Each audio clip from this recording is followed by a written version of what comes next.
Hi, just say Jess. Hi, ich bin's, Basti. And she is? Mia. Yay! So, hey guys again. As you can see, it's hard to make a video with the toddler. But Mia would hopefully in the future be in a few of her videos, but she wanted to say hi to you guys. After 10 minutes, she said hi. Yeah, but it took us like 30 minutes to record this, but eventually there's a hi. Thank you guys again for joining us into our new episode number 3. This episode will be about friends. We will share experiences as far as what Sebastian has experienced in the German culture, friendship environment, what I have experienced in the US and together, and yeah, little points out here as far as like what has been good and what has been bad. Hope you guys enjoyed. I'm coming from a friend circle here in Germany, which is way different to the American friend circle. And let me explain you why. My friends here in Germany, the biggest value is always to have communication and to be honest to each other. And that's the biggest strength, what I also see here in a friendship. I mean, everybody says truth and to being honest. That's always like those big rules, whoever everybody says. But if they're doing this, that's the other thing. Here in Germany, I experienced that they're very honest and very straight to you. They will tell you if they don't like something on you.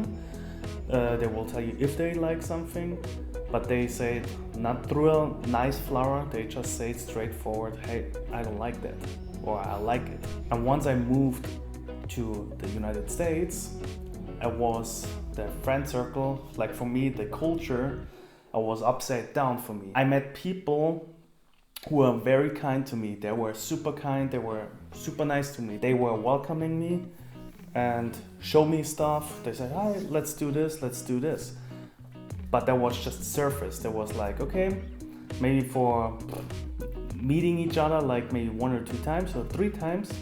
And after that, no communication, except if you communicate to someone that you say, hey, let's do something, then they might do something with you, but they live their own life. Here's the different thing. In Germany, they live their life, but their life is also to share it with friends. In America, it's like, okay, if I have time, maybe I hang out a little bit, talk about a little bit of work and everything, if I have time, but I live my life first. At first, I thought he's like, okay, you don't get the culture here, like US compared to Europe. It's more of a, run here, run there, fast-paced, routine-wise. Everybody lives their life. They have their own problems. They have their own things to do. So at the end of the day, like, they kind of be not selfish, but it's more of like concerned about, where they have to go. And then comes friends. And I was used to that. But then I did open my eyes and saw that if I wasn't the one who texted, hey, how are you, or anything like that, it was like I would never receive a text unless it was about, hey, let's hang out to go party. But it was never that text of, hey, like, let's go to your house, let's go to my house, let's cook something, let's play, board games, let's say, let's watch a movie, let's talk about life, like really into detail of how's it going. I felt like through text, you can generally say how you're feeling or how's everything going, because it just usually is like, how are you? Good. And you? Good. And that's kind of it. And good can be many things. Can be, I got a promotion at work. I met someone. I don't know. Today, the weather is so nice that I feel so great. Anything like that. And I think it was so superficial. And it wasn't until I met him that he kind of opened my eyes to it. Also, on my friend circle that I had in America, of course, he was introduced to him, and at the beginning, everything, like he said, he was treated well. Everybody, was kind to him and everything like that. But at the time that he would just go and visit me, it was those like, he was there for 3 weeks, let's say a month, And everybody, the first 2 days, oh yeah, you're here, let's do this, blah blah blah, let's go here, let's go there, blah blah blah. And then the last day ended when he was packing everything, and then they would like go and look, like enter a room and be like, what are you packing, like what's going on? I'm like, you're leaving already? You're leaving? Oh it's damn, like, I wanted to do so much with you, so many things with you. You know what, let's do it the next time. When you come back, then we will do this and this and this. And it was the same thing, repetition over and over again, to a point that he was just kind of like, yeah, whatever, yeah, like just to shut them up, because at the end of the day it was gonna be the same thing. And then they would leave, he would leave, and they would come back and be like, oh, like it was so sad that we couldn't hang out with him, we couldn't do this, we couldn't do that. And it's like, and then I was like, okay, he was here the whole time. Oh yeah, but you guys were together the whole time. Of course we're together because we're spending time together. But as simple as like, hey, what are you guys doing today? Hey, what are you guys doing tomorrow? It's not like, you know, we can plan everything, you know, something with those people. But nope, there's no communication in that way. And this is the experiences we're talking about. Our friend circle, we're not saying that every friend circle in America it's like that. Yeah. But if I go back to my other friend circles regarding communication and stuff like that, it's the same thing. And maybe it's the culture, maybe it's the way we're raised that is just so fast paced, and it's more of like you have friends, but at the same time everybody's just trying to be themselves and try to protect themselves, that they're just kind of like thinking about themselves. So yeah. And the other thing was like when I was living in the States, I didn't have so much, I mean, I found people to hang out with, but you always had to make the first step most of the time to ask, okay, hey, you want to do something? Then they will like approach you and say, okay, let's do something. But if you're not texting them, there most likely is not a text coming back. That's just right now also like from my personal experiences. We also like met a very nice couple with a kid, where we are still having, even here in Germany, still with them contact. We're even FaceTiming with them. So there are also exceptions of it. But the most or the biggest amount of friends what we found in the States, or which we had in the States, it was like that. You have to text them or they're not texting you back. And here's the weird part coming. I had every day contact with my German friends in Germany while I was in the States. So I was contacting approximately 6 friends each day, and not only me, I was contacting them. They asked me on the next day, hey, how's it going? Hey, you wanna play a game like on the phone that we can play a little bit? Like they were trying to reach out to me, and that's what I was missing in the States. Like I said, it's more like a personal experience what I made. Maybe you have a perfect friend circle here in the States or in a different country, and it works perfectly fine. But those are just our experiences, what we made in the past 3 years for me, and what she did like in the past 28 years actually. 20 something years, yeah. So then another story we would like to share regarding friends is now, you know, we became parents, and of course it was, we wanted to tell our friends to have their support, and that was pretty disappointing. I told at that time who I thought was my best friend. She didn't took it that well. I was expecting a like, oh my God, like how amazing, this and that. And it was more of like, oh.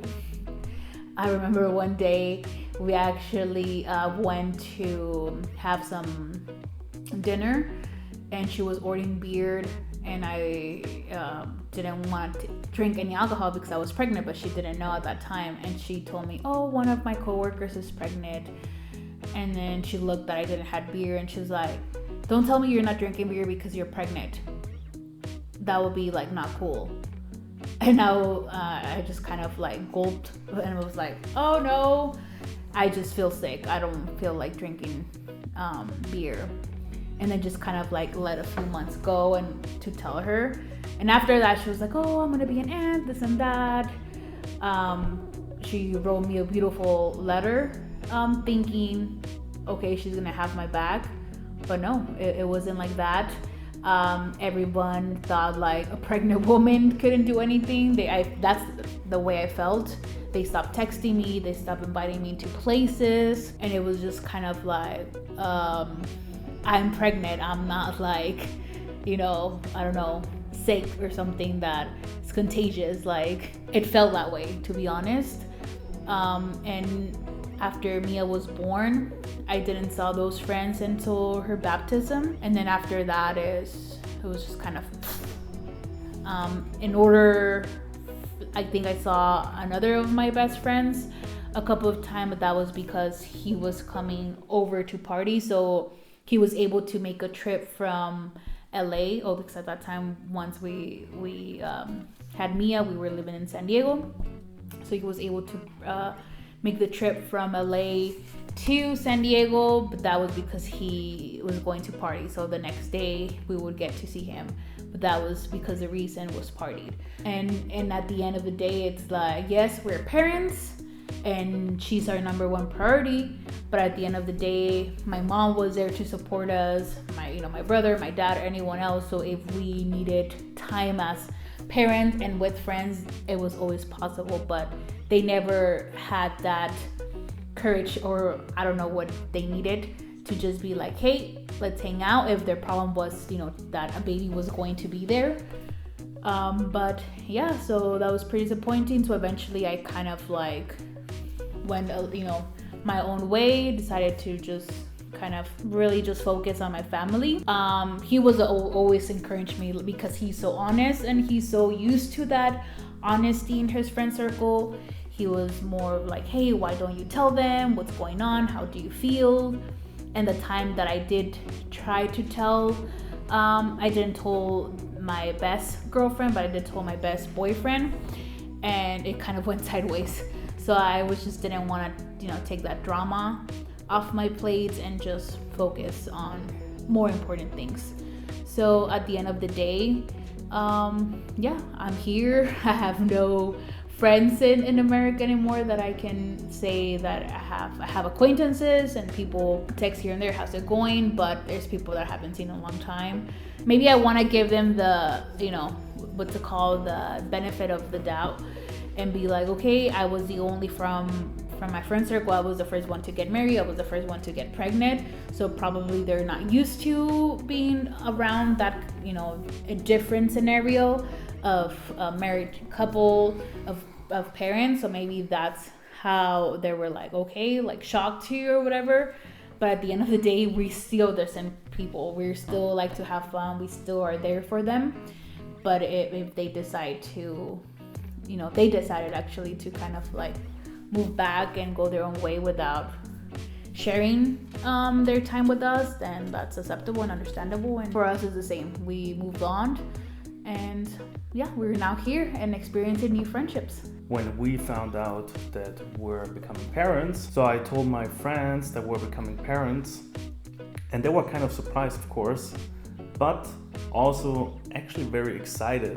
So they showed me actually the excitement at this time, like in the text, oh, we have to meet her then.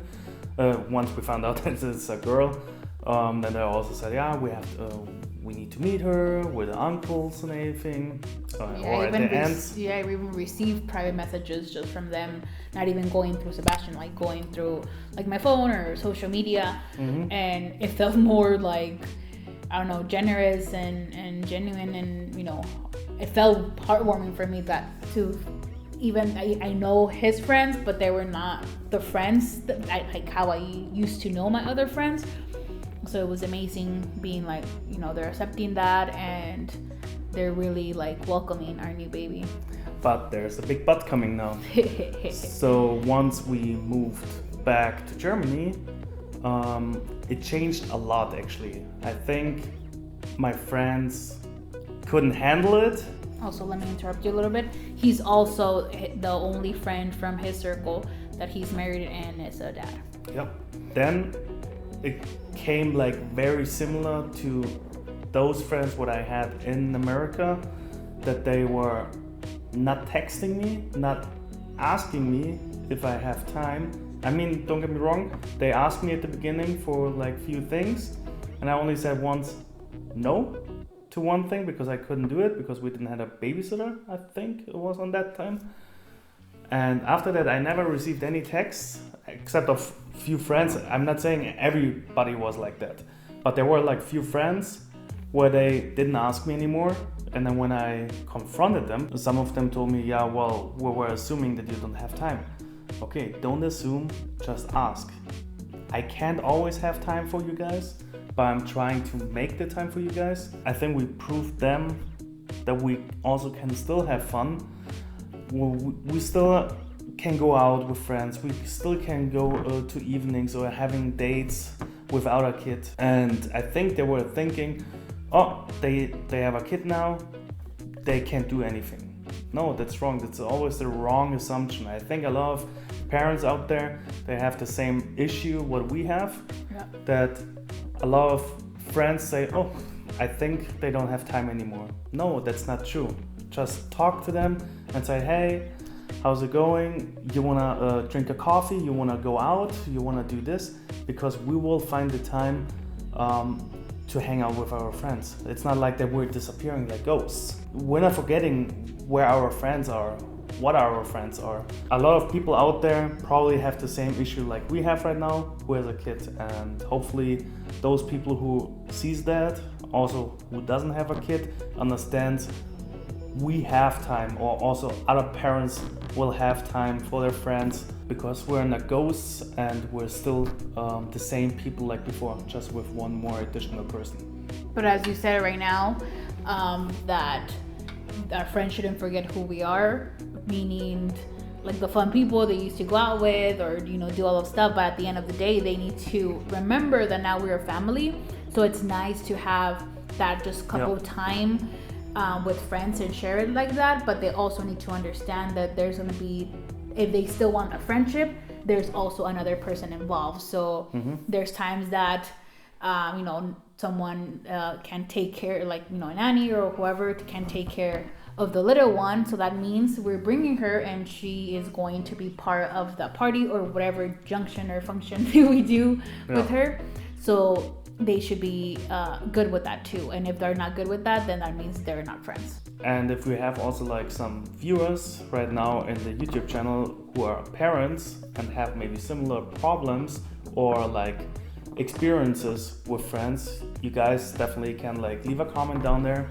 And of course we will start a discussion with you guys and talk about it. And not only parents, anyone who would like to share their own experiences with friends or have any comments, questions, or maybe a topic that you guys would like us to talk about, definitely let us know in the comment section. So yeah, that wraps up our video for today. Thank you guys for joining us. If you guys like this video, please give us a thumbs up. If you would like to get notified about our video that will be uploaded every Friday, please click on the little bell up there somewhere.